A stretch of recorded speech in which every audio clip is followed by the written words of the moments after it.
On a public beach in Cornwall, a nondescript steel plate sits flush with the sand. It looks like standard utility access, but it covers a concrete vault housing the primary data link between the United Kingdom and the United States. Data moves through this vault at the speed of light, carrying the bulk of the transatlantic financial traffic. If the connection here were to drop, high-frequency trading algorithms would lose their synchronization with New York servers, causing an immediate, massive divergence in global stock prices. While satellites handle specialized communication, 99% of all global data traffic travels through physical lines resting on the seafloor. The modern economy is a digital structure built upon a physical, underwater foundation that is often no thicker than a garden hose. At these depths, the environment is defined by absolute darkness and a constant pressure of 6,000 pounds per square inch. In the deep ocean, the cables are not buried in trenches. They are simply laid across the sand, leaving them exposed to any industrial activity on the surface. In 2008, a single ship in the Mediterranean dropped its anchor during a storm and dragged it across the seabed. It severed 3 separate lines, effectively disconnecting 70% of the internet in India and causing significant outages across the Middle East. When these physical breaks occur, there is no wireless backup capable of handling the volume. Entire regions are forced offline until a ship can physically reach the coordinates. This is the Shadow Fleet, a small group of specialized repair ships stationed at strategic ports around the world, kept on constant standby for emergency deployments. These vessels function as floating warehouses, carrying miles of replacement cable on massive wooden spools to swap out damaged segments in their assigned region. Crews work under a strict 48-hour mobilization window, sailing toward GPS coordinates provided by automated monitoring systems that detected the drop in signal. To find the break, engineers use an optical time domain reflectometer.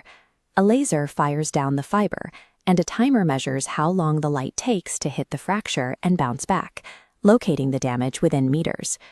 The repair ship arrives at a patch of empty ocean and begins the process of retrieving a cable from several miles below the surface. Since the depths are inaccessible to humans, the work is performed by remotely operated vehicles, or ROVs, massive multi-ton submersibles tethered to the ship. The ROV must descend through thousands of feet of water, operating in 6,000 psi of pressure and navigating through clouds of suspended sediment. The ROV exposes the cable's internal architecture. To protect the glass fibers, the cable is encased in petroleum jelly, a copper tube, and layers of steel armor. This copper carries 10,000 volts of direct current to power signal repeaters that boost the data. The ROV uses hydraulic cutters to clear the damaged section, then uses specialized grippers to pull the severed ends to the surface. This mechanical process is the only way to reconnect the data streams that the surface world views as invisible and infinite.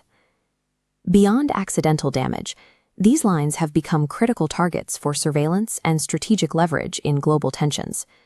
In geographical choke points like the Red Sea, dozens of cables are crowded into a narrow corridor. A single localized event here can disrupt a significant portion of all traffic between Europe and East Asia. Military vessels and specialized spy submarines are known to map these routes, looking for the specific points where the cables are most exposed for potential tapping or sabotage. While satellite constellations are often cited as a redundant backup, they currently handle less than 3% of global data. They lack the capacity to replace a single major undersea line. The control of these seafloor corridors has become a primary concern for national security, as the physical security of the trench determines the stability of the local economy. This brings us back to the beach manhole, a physical entry point for a system we rarely see. There is a constant tension between the digital world of software and the physical world of steel and glass that must be maintained in a deep-sea environment. Human civilization relies on a machine that sits in the dark, miles below the surface, where the only thing protecting the global economy is a layer of steel armor and a special